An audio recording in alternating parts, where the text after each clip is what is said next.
Adriana est docteure dans une université états-unienne et elle travaille en tant qu'artiste, auteure et xénologue.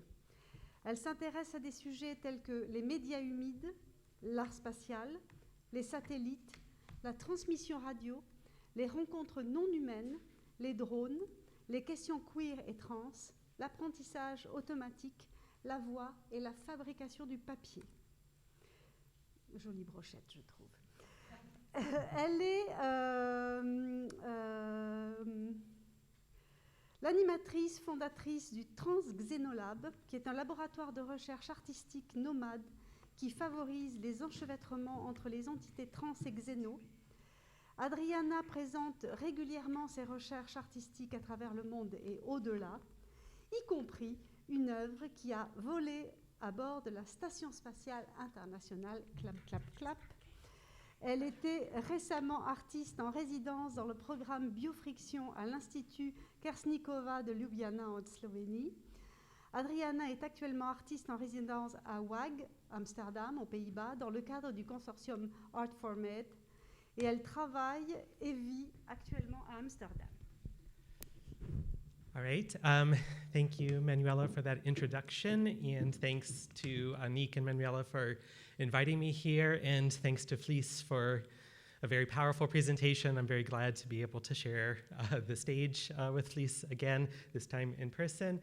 I apologize, I am not able to speak anything in French, but I have tried to provide at least a machine translation of some of the text on my slides, and I am happy to answer any questions that you have during the question and answer session if there's anything that comes across that is not clear from my English. So, as Manuela was talking about in the introduction, I have a number of backgrounds that contribute to my work. I consider myself an artist and a writer. I have some training in science. I went to Caltech as an undergraduate and did a master's degree in media arts and sciences at MIT, and also a PhD that was more humanities-based at Cornell University. And so I bring all of these aspects into my work as what I call a xenologist these days. And so this is actually sort of a neologism that I have made up, but also adapted from some historical language. So let me just talk about what I mean by this term xenology.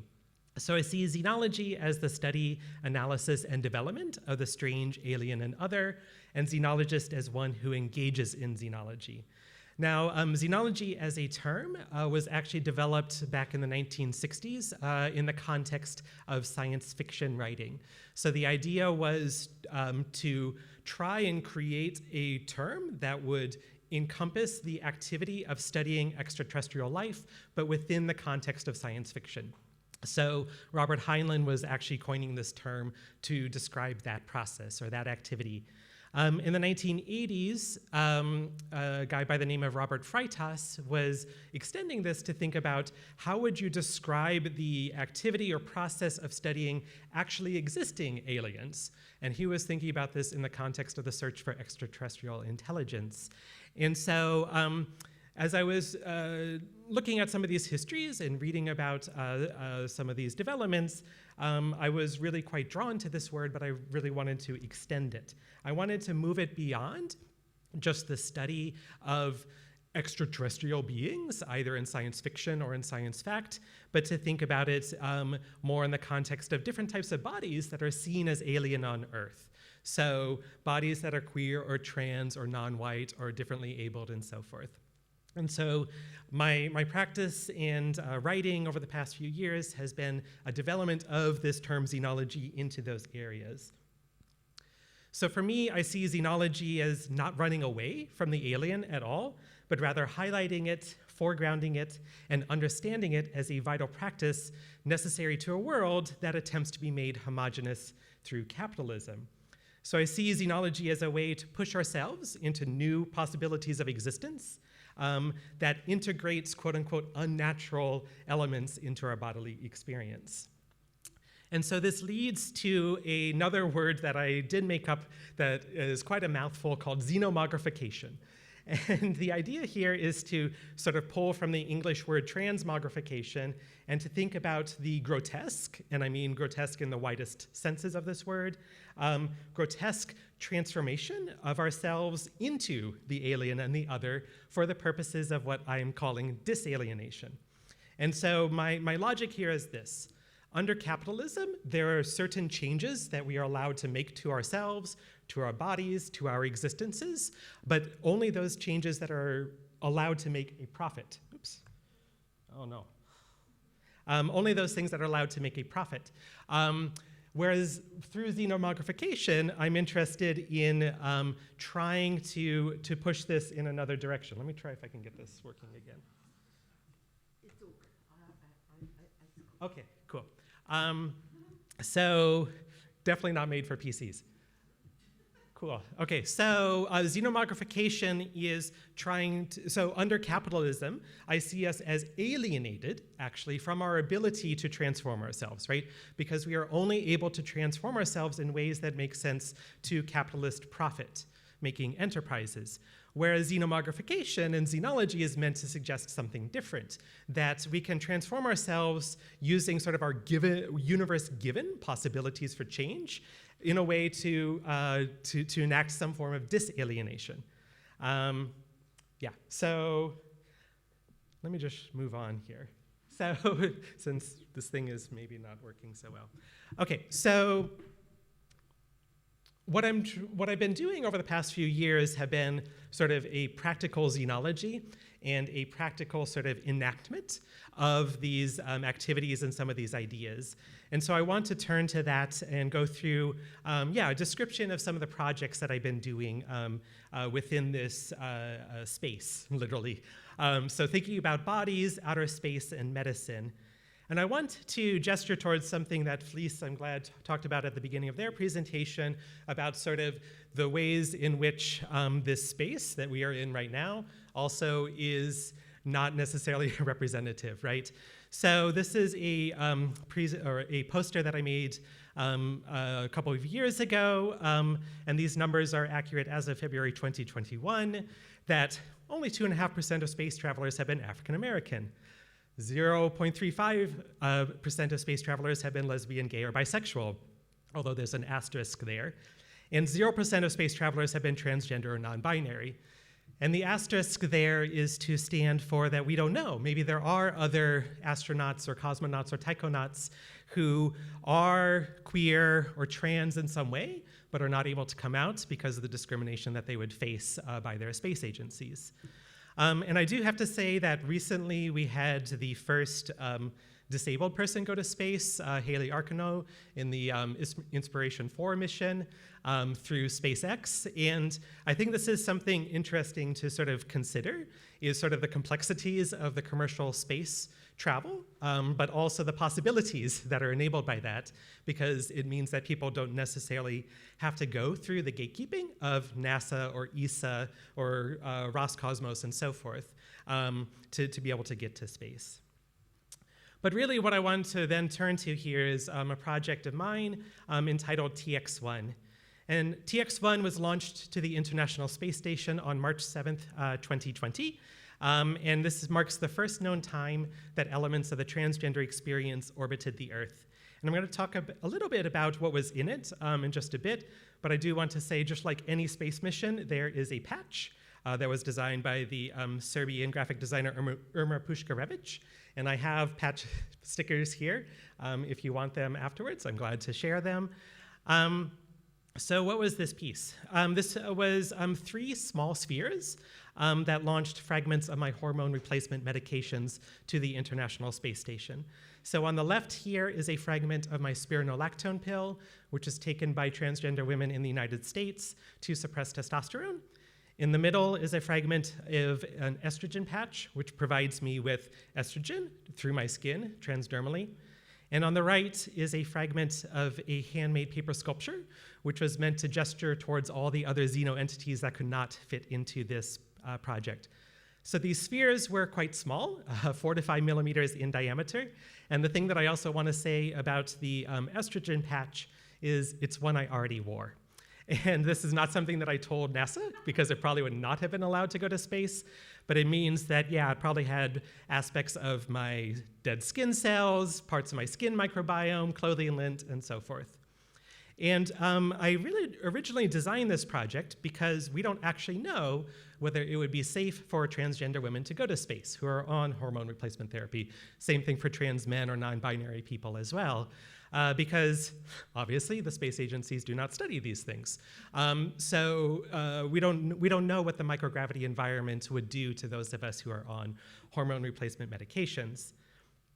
But as my friend Miha Turšić says, you never go to space alone, and it's the same thing with TX1. So TX1 was part of a bigger project called Sojourner 2020, which was done through the MIT Space Exploration Initiative and curated by Xin Liu. And so TX1 was one of 9 artist projects that went to the space station. And what's important also about this is that it was an incredibly diverse group. So there was an indigenous artist from North America, artists from Peru, Argentina, Thailand, and so forth.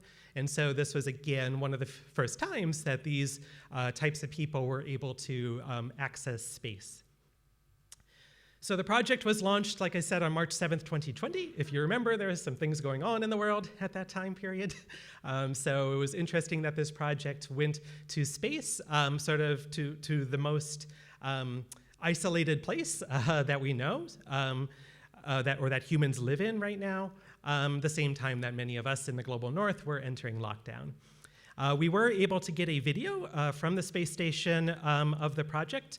As you could see in this image here, it was a 3-level structure, and 2 of the levels rotated.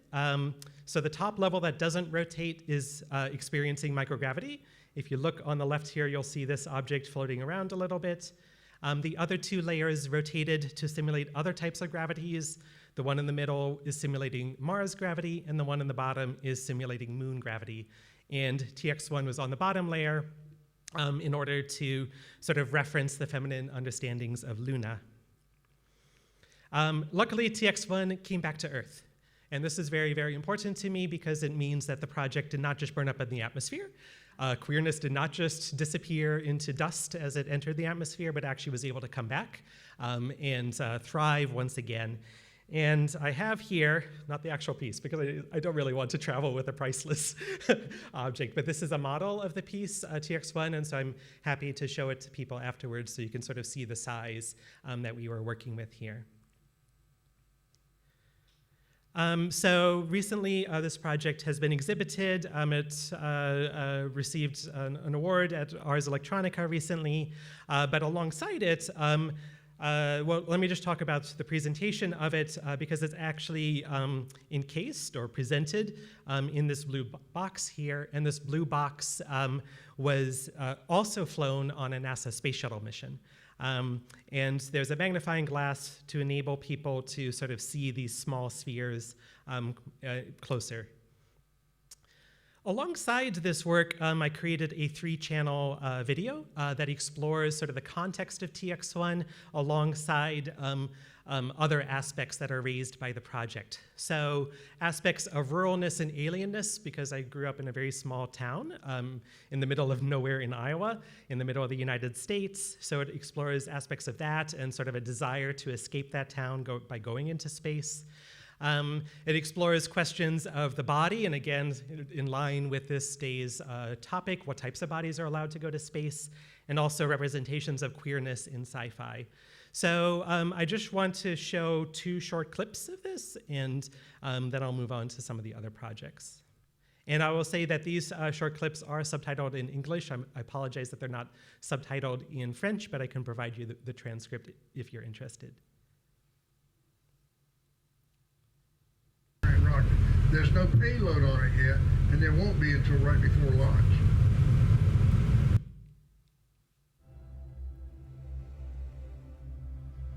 Dear interlocutor, I've been unable to tell you much about my hometown, which is unfair because that place is so fundamental to why I'm continuously searching for you. It's hard to convey to you how small my village was. I tend to describe it this way: Badger is a town of 600 people in the middle of nowhere in Iowa. Of course, that's not entirely true.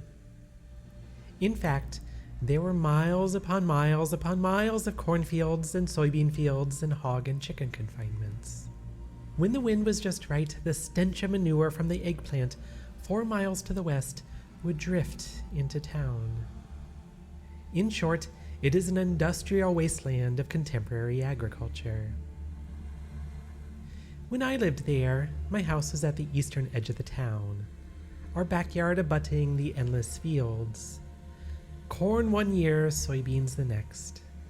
Our organic garden next to the herbicide-drenched fields. I wasn't allowed to leave the boundaries of the town. The county road that passed right next to my house was too dangerous, as the semi-trailers carrying the grain barreled down the highway at 55 miles per hour. The road itself was paralleled by deep ditches that held the snow during the gray, frigid winters. So, I was effectively confined to Badger. I'd ride my bike around and around the circumference of the town so many times that the nosy housewives would peer at me from behind their drawn curtains, eyeing me with an air of suspicion. You don't know surveillance until you've lived in a small community. So that's from the first part of the video. It's sort of in 3 parts. But I want to show a short clip from the third part, which directly relates to the questions of what types of bodies get to go to space and what types of bodies are represented in our visual sci-fi. Lives required living in the shadows, lest they end in violence. In times that have been erased, maybe we didn't have to do this. For too long, we didn't exist in the televisual future. Maybe a wink-wink, nod-nod here and there, that being all that was allowed by the corporate censors. Don't you represent Angel? How are you gonna do right by both of us? What's she gonna say when I start booking more jobs than her? You're a charming boy, and you've got a silver tongue with plenty of ambition. But look no further than your recently clocked girlfriend to know that you may as well be looking to train the girls to be astronauts. We still aren't beings who are allowed to go to space to try and meet you. Gatekeeping prevents us from passing their tests. We're set up to fail by the choices we make to live as we want to live. We're going to have to find another way to get to you. Times can change for the better, even while they simultaneously get worse. Time isn't linear. It's a palimpsest of the times to come that we desire, times that have just passed, times that we are in now, times that we think maybe have happened. But now we have some future times where we exist. And in those new future times, we're well on our way to meeting you, or some human-centered imaginary of you. Hi, are you... Codependent lesbian space alien. Yeah, hi. That's a really great costume.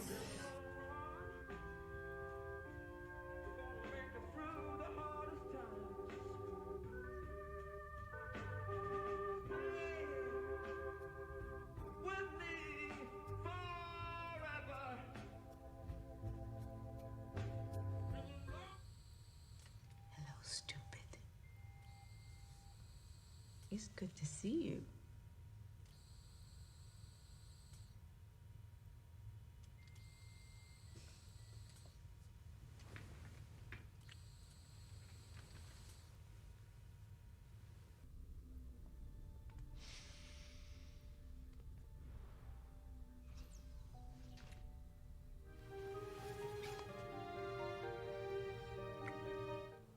But my people can change sex, to transition from female to male in order to reproduce.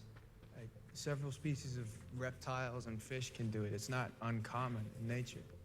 How do you change? This pool.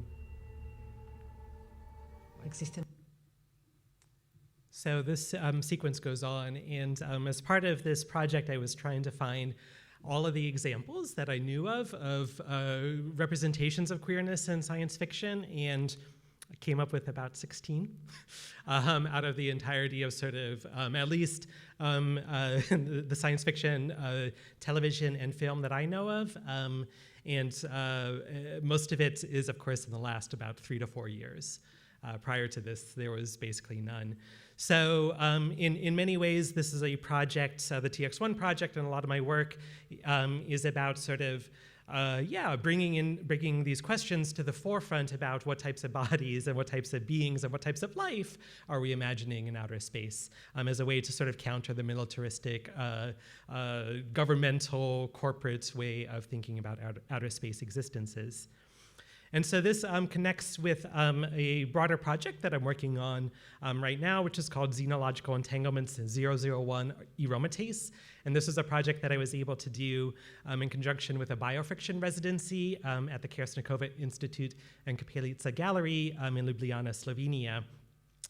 And the overall desire and concept for this piece is to try and genetically engineer my testicular cells so that they would produce estrogen rather than testosterone. And the idea is to be able to do this so that I can produce my own estrogen on a long-duration space mission. Because I would love to be able to go to space, but I do need my hormones if we are going to go to space. So this project involved a number of different aspects to it, including a performance that was about different aspects of transgender experience, including the trans voice, as well as sort of the daily practice of being transgender and applying hormones to my body and so forth. I'm not going to go into this for reasons of time, but you can find this on my website if you want to see sort of a performance clip of this. But this project involved a couple of different aspects, including laboratory work, which we were only able to begin, partially due to COVID and lack of access to spaces as a result of that. But one thing that I do want to mention is sort of the open source aspect of this project, because access to space is very difficult, it's very expensive, it's limited to those who have the money and the sort of cultural capital to work with space. And so I wanted to create an open source way of simulating microgravity, because you can do that on Earth by sort of growing cells and other types of living beings in things that rotate at a certain rate. And when these things rotate at a certain rate, the things that are growing in it, the cells, the plants, or what have you, don't experience a net gravitational attraction downwards. So in a sense, they are experiencing a form of weightlessness on Earth. Unfortunately, most of these things, especially for those which grow human cells or mammalian cells, are quite expensive. And so for this project, I worked with a number of people to create an open source version of this microgravity simulator. If you see in this video here, there's this little pink blob there, which is where the cells would be growing, and it's not moving anywhere while this thing is rotating, showing that it's experiencing a microgravity situation. Also with this project was a sort of more speculative piece, again, sort of done in response to COVID restrictions, that involved an imagination of growing my estrogen outside of my own body by wearing this device, which is actually shaped like testicles, to again sort of push against the idea that certain types of genitals are attached to certain types of bodies and sexes and genders and so forth. So this was a project that was also about sort of presenting a different type of body with respect to some of this imagery of space and some of the ways in which different types of bodies are presented. And so there's a lot more information that one can find about this project online, including sort of a deeper documentary where I go into a lot more of the theoretical ideas of this. And so this is something that is on the website for the project, and I'm happy to share that link with you afterwards as well.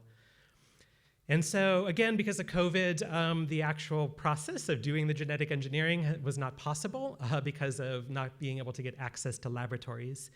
And so for the residency that I'm doing right now, which is part of the Art for Med Consortium, at Vaag Society in Amsterdam, I've sort of moved into a new direction here, which is actually about lichen. And let me explain this connection here. So lichen are this beautiful symbiosis of fungi and a photosynthetic organism like an algae or a cyanobacteria. And lichen grow in some of the most inhospitable places on Earth, such as the Arctic, and they've also been flown to outer space. So there are some ESA astronauts, or researchers, I should say, flew some lichen to the International Space Station in 2008, put it on the outside of the space station, so exposed to the vacuum, the hot and cold of space, and they put it out there for a year and a half. So they brought it back to Earth after a year and a half, and the lichen were still able to live, or at least 75% of the cells were still able to live. So like water bears or tardigrades or other types of organisms, lichen can actually survive the ravages of space. And so additionally, there's an idea called the Lithophanspermia Hypothesis. Litho meaning rock, panspermia meaning the idea of life going out into outer space. So there's this idea that maybe life on Earth did not come from some, process on Earth, but were actually carried to Earth through a rock that hurtled through outer space for hundreds of thousands or millions of years and then landed on Earth. And so I've been exploring this and exploring different possibilities for potential relationships between some aspect of humanness and the lichen for potential outer space travel. Because I've been thinking, as much as I want to go to space, I also don't know if I can handle going to space. And I'm also not sure that the bipedal human is the best type of organism to go to space. Perhaps we need to transform ourselves. And this goes to what Marie-Pierre was talking about earlier today with the original definition of the word cyborg, which was all about the transformation of the body for going to space. So I've been thinking about different possibilities of the transformation and connection of the body with lichen or other types of organisms for space travel. And this has been sort of also connected to some different types of science fiction reading that I'm doing that I wanted to highlight. This was a book that was introduced to me by my queer sister and the art historian and writer Claudia Peterson, and the book is entitled To Be Taught If Fortunate by Becky Chambers. And this is a novella that basically imagines a rather ethical form of space exploration. The idea being that rather than trying to terraform an exoplanet or something for our own bodies as they are now, maybe we need to transform ourselves for that type of travel. And the transformation allows these people to experience extreme cold, intense radiation, different types of atmospheres and so forth. And it happens through patches that are just like the estrogen patches that transgender women take. And so this book has been very influential for me for my current research. And so I'll say that all of my work is part of this broader entity that I call the Tranxxeno Lab, which you can go to my website that has all of this information here. So I'm just going to leave this up here for the moment because there's a lot more information and documents and open sourcing of these projects on the website. So with that, I'll stop and thank you.